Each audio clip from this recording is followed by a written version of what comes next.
के कॉलेज में हुआ सरदार पटेल जयंती समारोह। ये बात उत्तर प्रदेश सरदार पटेल विचार मंच के तत्वाधान में भारत रत्न सरदार वल्लभ भाई पटेल की जयंती के उपलक्ष्य में कर्मक्षेत्र महाविद्यालय में आयोजित किए गए सरदार पटेल की जयंती समारोह में मुख्य अतिथि के रूप में बोलते हुए बांदा चित्रकूट के सांसद एवं पूर्व मंत्री श्री आर के पटेल ने कही।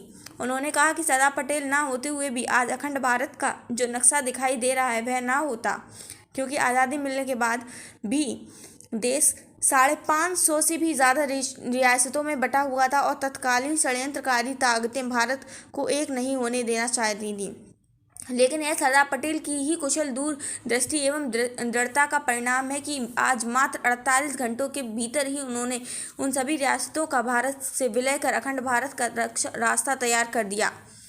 उन्होंने कहा, कश्मीर को लेकर अखंड भारत की जो भी कमी रह गई है उसे भारत के वर्तमान यशस्वी प्रधानमंत्री श्री नरेंद्र मोदी जी ने धारा 370 हटाकर पूरा कर दिया। पूरे विश्व में सबसे ऊंची मूर्ति स्टैचू ऑफ यूनिटी के रूप में सरदार पटेल की प्रतिमा स्थापित करा दी। इसलिए हम सबको और विशेषकर नई पीढ़ी को अपने इस गौरवशाली इतिहास से प्रेरणा लेने की ज़रूरत है।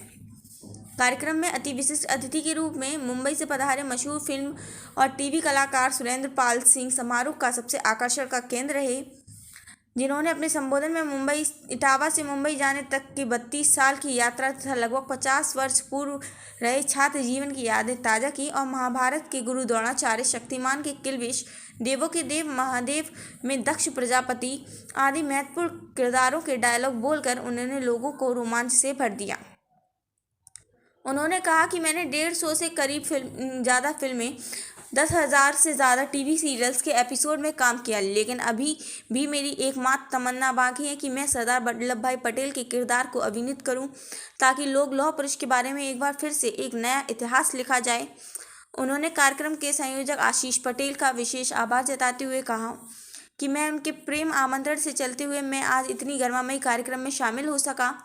कार्यक्रम से वापस जाते समय सुरेंद्र पाल सिंह डीएम चौराहे के दक्षिण साइड में बने हुए वीआईपी पूर्व मंत्री सुखदेव मिश्रा आवास को देखते हुए यह कहते हुए रुक गए कि छात्र जीवन के दौरान वे इस मकान में रहकर पढ़ा करते थे और यादगार बनाए रखने के लिए अपने कैमरे से वहां की फोटो भी खींच ली।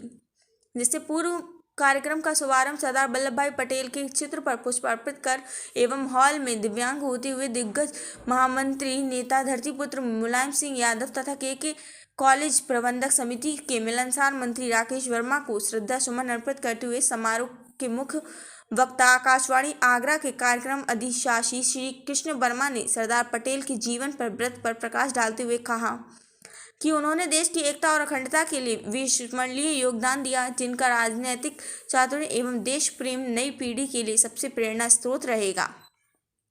विशिष्ट अतिथि पूर्व एमएलसी राकेश यादव ने कहा कि सरदार पटेल को लौह पुरुष की संज्ञा गांधी जी ने दी थी।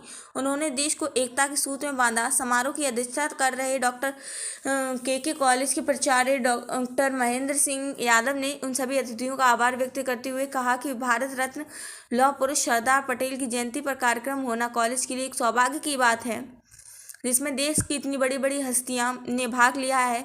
आयोजक समेत समस्त इटावा वासियों का नाम बढ़ाया। कार्यक्रम में प्रगतिशील समाजवादी पार्टी के राष्ट्रीय अध्यक्ष शिवपाल सिंह यादव का सरदार पटेल की जयंती पर राष्ट्रीय योगदान कर फोन पर दिया गया वक्तव्य भी माइक पर सुनाया गया। सभी अतिथियों का स्वागत भाषण शिवराज सिंह यादव ने तथा माल्यार्पण व शॉल उड़ाकर संयोजक आशीष पटेल एवं उनके सहयोगियों में अपर महाविद्यालय के प्राचार्य डॉक्टर श्याम लाल विशेष रूप से उपस्थित रहे। कार्यक्रम में करीब 100 गरीब महिलाओं को साड़ियां वितरित की गईं।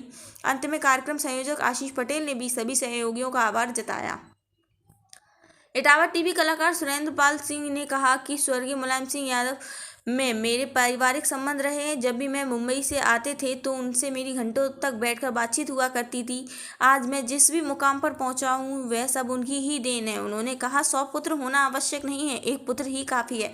मैं सभी माताओं को एक ही पुत्र होने का आशीर्वाद देता हूँ। महाभारत में गांधारी के 100 पुत्र थे, जिस वजह से महाभारत हुआ। उन्होंने बातों ही बातों में मुलायम सिंह के परिवार पर बोले कि समाजवादी पार्टी में महाभारत ना हो। इटावा से जिला crime bureau chief Vineet Kumar की रिपोर्ट। हमारे प्रधान सेनापति लेकिन आप युद्ध पांडवों के पक्ष में कर रहे हैं। तो आचार्य द्रोण कहते हैं, अपनी नाक धीमी करो दुर्योधन, ये मत भूलो कि तुम आचार्य द्रोण से बात कर रहे हो, उन असहाय पांडव पुत्रों से नहीं। मैं तुम्हारे एक एक शब्द का उत्तर अपने बाणों से दे सकता हूं। रणभूमि और कीड़ा भाव में अंतर करना सीखो।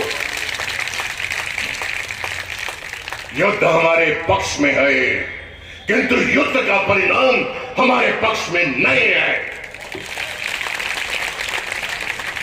अर्जुन को युद्ध भूमि से दूर हटा लो। मैं युधिष्ठिर को बंदी बनाकर तुम्हें सौंप दूंगा। हां, कल मैं चक्रव्यूह की रचना करूंगा। कल मैं चक्रव्यूह की रचना करूंगा।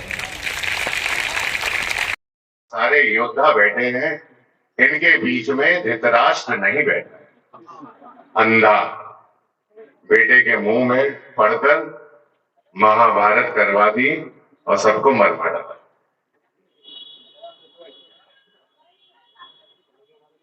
यदि मैं महाभारत की भाषा में कहूं तो यही कहूंगा, मेरे प्रिय शिष्यों, आयुष्मान भव। माताओं और बहनों को आशीर्वाद अवश्य दूंगा, अखंड सौभाग्यवती, सहस्त्र पुत्रवती भव का आशीर्वाद नहीं।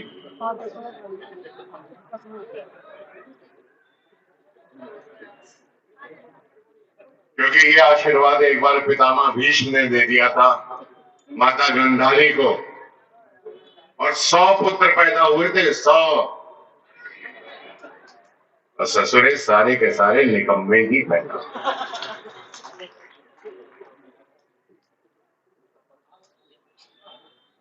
पुत्र हो तो नरेंद्र मोदी जैसा,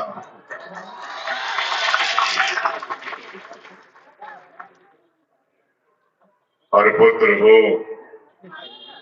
तो हमारे विधायक शिवपाल यादव जी जैसा। मुलायम सिंह जी का नाम मैं इसलिए जरूर लेना चाहूंगा कि आज मैं जहां भी पहुंचा हूं, जिस मंजिल तक पहुंचा हूं, उसमें उनका बहुत बड़ा योगदान रहा है। मेरे परिवार के सदस्य की तरह थे मुलायम सिंह जी, और जब भी बंबई आते थे वो मुझे अवश्य बुलाते थे और हम लोग घंटों बैठकर बातें किया करते थे।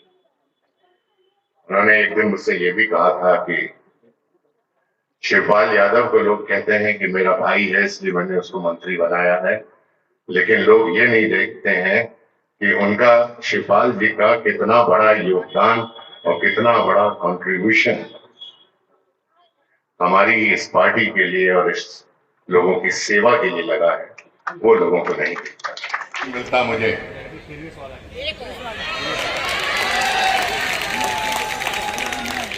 अंधेरा कायम रहे हमेशा। शक्तिमान, आज तक तुमने मेरा असली चेहरा नहीं देखा है। आज मैं तुम्हें अपना असली चेहरा दिखाता हूं। अंधेरा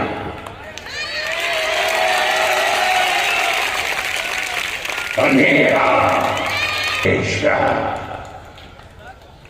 बहुत बहुत धन्यवाद। मेरा मन तो बिल्कुल नहीं शेयर करना चाहता हूं।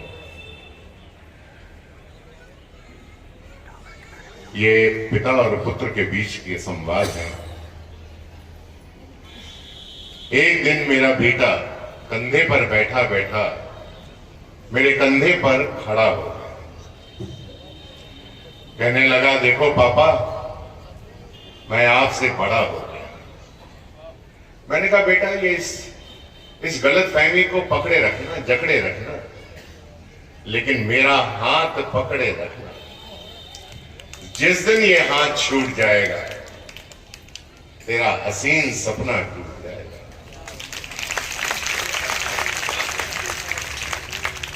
याद रखना बेटा, ये दुनिया उतनी हसीन नहीं है, तेरे पांव के नीचे जमीन नहीं है। मैं तो तेरा पिता हूं, पापा हूं। मैं तो बहुत खुश हो जाऊंगा जिस दिन तू मुझसे बड़ा हो जाएगा, लेकिन बेटा मेरे कंधे पर नहीं, जिस दिन तू अपने पांव पर खड़ा हो जाएगा, उस दिन तेरा ये पापा तुझे अपना सब कुछ देकर इस दुनिया से हमेशा हमेशा के लिए तेरे कंधे पर चला जाएगा, तेरे कंधे पर चला जाएगा। तो थोड़ा सा एयरपोर्ट लेट पहुंचा था, फ्लाइट अनाउंस हो गई थी, जल्दी जल्दी सभी यात्री चढ़ रहे थे। मैं भी जल्दी से भागता हुआ आखिरी पैसेंजर था। मैंने कहा अगर मैं नहीं पहुंचा इटावा तो लोगों ने आशीष पटेल जी के कपड़े तो फाड़ ही देंगे। बोले देखो झूठा वादा करता है यार। इस बच्चे का लिए एक बार जोरदार तालियां बजा दीजिए कि इसे 6 महीने से बराबर मेरे टच में था और मुझे बराबर फोन कर रहा था। मेरे 3-4 शो शुरू हो चुके थे, ना उम्र की कोई सीमा, स्टार भारत पर 8:30 बजे डेली, सावी की सवारी कलर्स के ऊपर 6:30 बजे, सरदारों वाला बता ही दिया मैंने आपको, छोटी सरदारनी अपना स्टार प्लस पे अभी वो आना शुरू होगा। मैक्स प्लेयर के ऊपर मेरी डोली मेरे अंगना, वो भी चली रहा। अतिथि के रूप में हम लोगों के बीच में रख रहे थे।